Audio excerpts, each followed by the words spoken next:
Upon unboxing this phone, guys, I've noticed that this phone has got a front glass and a back glass, and also it has got an aluminum frame which is matte, and it really feels like the S24 series. Let's start this video, guys, with unboxing.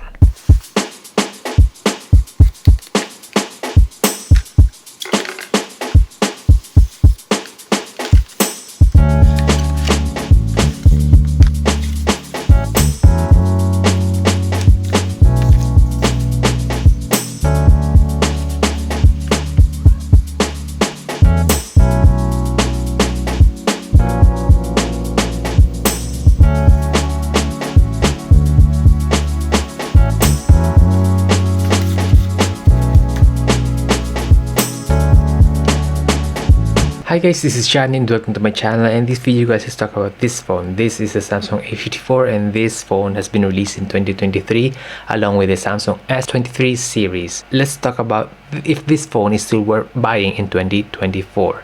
So let's first talk about the physical features of this phone, or the first impression, or what we can see on this phone. So this phone has got a 6.4-inch screen display with Super AMOLED Gorilla Glass 5, or the 5th generation of Gorilla Glass, and also the same as in the back. So the back, guys, is also glass, and also it got a aluminum matte frame.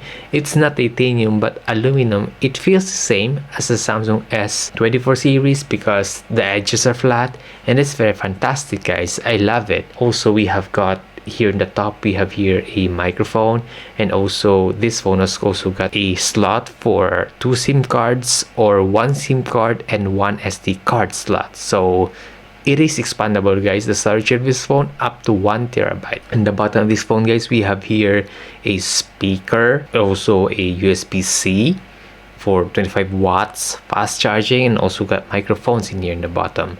On this left side, there's nothing. It's just plain black because this phone is black. And the opposite side, we have here the volume button and the lock button. Also, in addition, this phone, guys, has got a fantastic facial recognition thing, and also it has got a fingerprint sensor. I rather use the fingerprint sensor, guys, than the facial recognition, because for me it's just very convenient. That's why I don't like iPhone, because iPhone doesn't have this anymore since the existence of iPhone X to the iPhone 10. Now let's talk about the camera, guys. So this phone has got 3 cameras.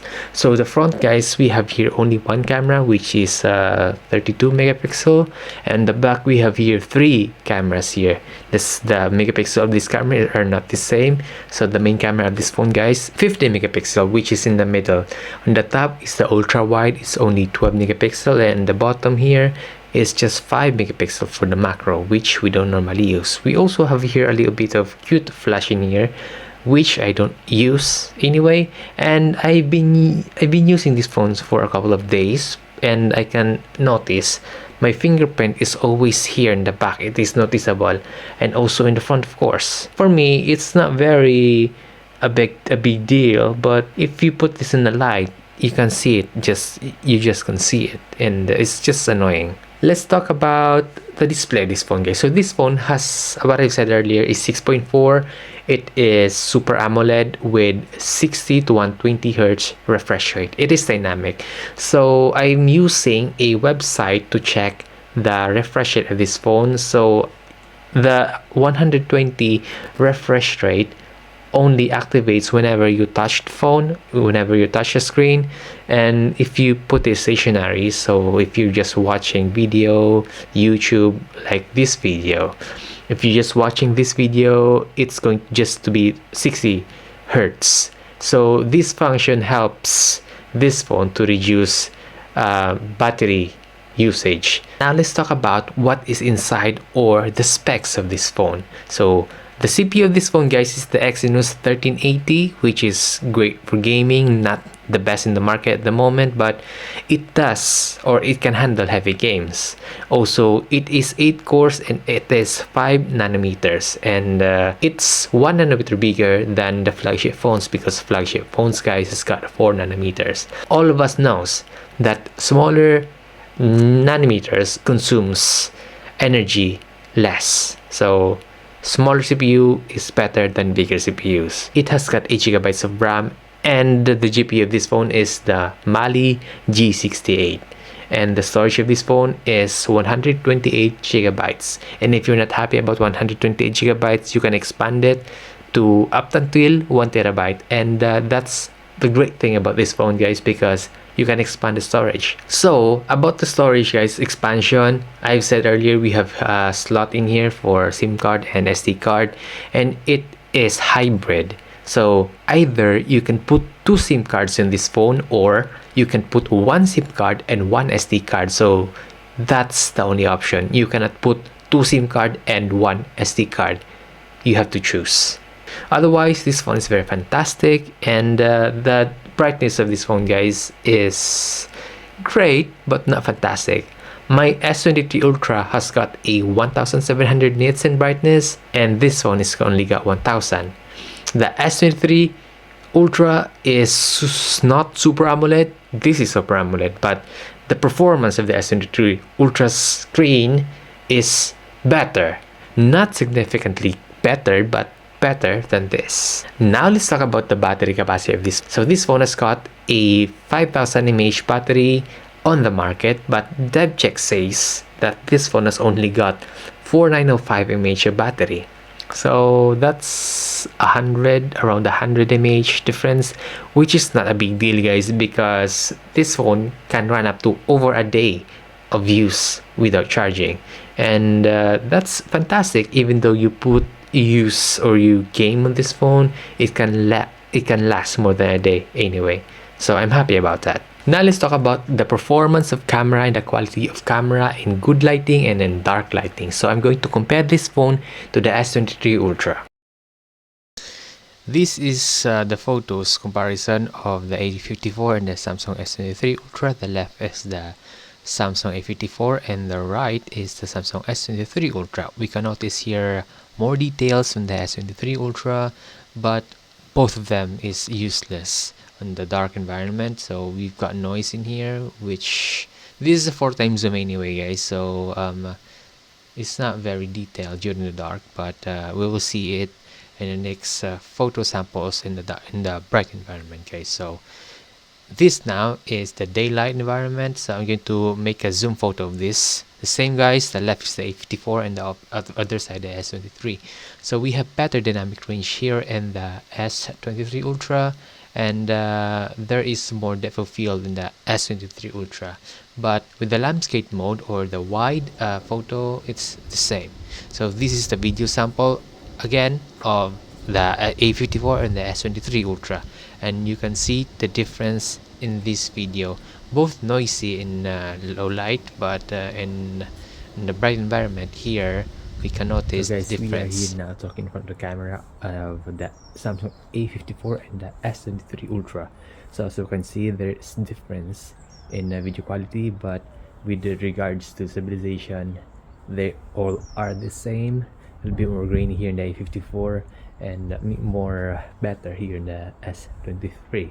So as you can see, also the A54 has got a 0.5 ultra wide lens and the 0.6 here in the S23. So it's up to you guys whether what is better. Here is the stabilization test. If you go walking, if you go shaking, yeah, so they have both acceptable video quality here. Okay guys, so this is the 4K 30 video sample of the Samsung A54, and this is it. If you're happy about it, you judge it. I can't see it. I will see it later in post-production and editing. Now I'm going to test the ultra wide. Plus just to ignore the rest of the mess around this video. This is just for the video sample, and this is it. So this is now the ultra wide or the ultra wide lens of this phone. As what you can see, the quality is reduced and also a little bit more blurry and also a bit more pixelated, and the quality is reduced because, as I said earlier, this ultra wide lens is just 12 megapixel. So you judge, guys, if you're happy about this. If not, please leave it in the comments below. So this is the video sample of this phone, the ultra wide in the main camera. So that's it. That's the photo or the camera quality of this phone. Now let's talk about gaming. Well, I am gaming not I'm a heavy gamer, but I love gaming with some games. So I normally play Mobile Legends on phones, on all the phones. I've got multiple accounts, and my gaming experience with this phone is great. There's no lags. It's very fantastic, but it's not the best. So the best phone I have played so far is the S24 Ultra, because it is just very fantastic, guys. The refresh rate, you can play 4K with the UHD setting and 120 Hz refresh rate. And also what I like most about the S24 is the sound quality when gaming, because it's just great. But this phone is also great, not very fantastic. You can live stream on this phone without any issues, no overheating, and I'm happy about it. So that's my review of this phone, guys. And overall, guys, I like this phone. The only thing I don't like about this phone is the bezels on the side, because the bezels of this phone, the sides, is around 1 to 1.5 centimeters, and it is very noticeable when you use this. So that's just a little bit annoying, but otherwise it is fantastic. Especially it has an SD card slot, and I'm very addictive to filming using phone. So 1 TB of storage for this phone is a big deal for me. So yeah, this phone is still worth in 2024, and that is my opinion, guys. And I also would like to hear opinions about other people who's using this phone, because I think this phone will still be in the phone market until the next 5 years, and there will be lots of people searching this video, and I want them to know about your opinion, guys, on this phone. So also please leave your opinions in the comments below, and please subscribe to the channel, guys. Thank you for watching.